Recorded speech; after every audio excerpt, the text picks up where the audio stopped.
Grabe, walang tigil ang ulan. Parang nag-crave ako sa naglalakad na pansit canton sa daan. Kaso tinatamad akong magluto kaya nag-food trip na lang ulit kami sa labas. Tara, samahan niyo ulit kami ngayong araw. Pero bago yan, magpapanggap muna ang mga pansit canton. By the way, thanks kay Papa Tom sa pabaon. Wait lang, baka maiwan ko yung telephone. Magpapanggap nga muna kami na working hard ngayong araw. Tapos stress eating pag uwi, ano. Dinahilan pa nga yung work para may reason mag-food trip pag uwi. Pero di pa nga nag-uumpisa ang shift. Pagkain agad ang inatupag na mga alipin ng salapi. So ayun, pumasok lang talaga kami sa office para kumain tapos uwian na. De joke lang. Pagkatapos ng shift, rumampa lang naman kami sa ulanan bago sumabak sa kainan. Sinama nga pala namin si Sab kasi isa lang naman kami ng kutob sa tiyan. Dahil pansit canton ang team namin ngayong araw, kakain kami ng fried noodles with siomay na may iba't ibang anyong sausawan. Unang sabak, busog agad, char. Wala pa kasi kaming tanghalian yan kaya itong kinakain namin compilation na ng lunch at merienda. Pag napapadaan kami sa mall, fried noodles talaga madalas ang hanap ko. Ang sarap kasi niya, lasang noodles na prinito. It's really craving. Kung mahilig ka rin sa ganito, may intindihan mo ko. Next naman namin isusunod itong chismosa. Breaded siya na mozzarella ha. Hindi yung kapitbahay mong pakailamera. Joke lang, support din natin yung business nila para puro magagandang bagay naman yung i-chismis nila. Hindi yung nakikisawsaw.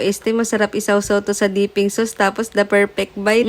What a perfect bite. Kuhang-kuha niya yung kiliti ko. Parang nakakahil kasi ng inner children yung mga di mo nasusubukan dati, nakakain mo na ngayon. Limited nga lang kasi prone na sa high cholesterol. Halata namang na-enjoy ni Sab. Muntik pa nga kaming maubusan. Nag-crave nga na naman ako sa fish cake. Kaso akala ko ito yung may cheese sauce. Na-miss ko kasi yung kinain namin noon sa Ugbo. Plain lang pala to na pinahiran ng hot sauce. Pwede pala yun. Tapos ang sausawan niya parang sukan na may toyo. Masarap naman siya sa sobrang anghang nga lang. Hindi kinaya ni Sab kaya napatubig na lang siya. Kulang na lang pati takip. Lunukin na niya. Habang naglalakad-lakad nga kami dito, may nadaanan kaming kakaibang anyong pagkain. Hopya sisig nga pala, na curious kami sa lasa kaya binili ko na tapos tikman na natin yan. Pagkabukas ko, hinahanap ko yung kamalansi at itlog, wala palang kasama. Nasa likod ko lang pala yung king sisig. Sana doon ka na lang umorder, may kasamang kanin pa. Pinatikim ko na nga rin pala sa mga constituents ko yung hopyang sisig. Sabi nung kapatid ko, may kulang daw sa lasa, kulang ng gin na may kalamansi. Masarap nga naman yun kapag malamig ang panahon, pero mas masarap to kapag taglamig. Tapos na nga ang summer, ngayon lang nakakain ng halo-halo. Ang presyo nga pala ng halo-halo nila dito nag-i-start sa 158 tapos pinakamahal yung 188. Depende pa yan sa mga add-ons mo. Ang in-order nga pala namin itong presidential. Wala lang, nakita lang namin sa mga post. Ito daw yung bestseller dito. Grabe, yung yellow niya ang sarap, parang ice cream lang. Dahil sa sarap niya, makakalimutan mong malamig pala yung kinakain mo.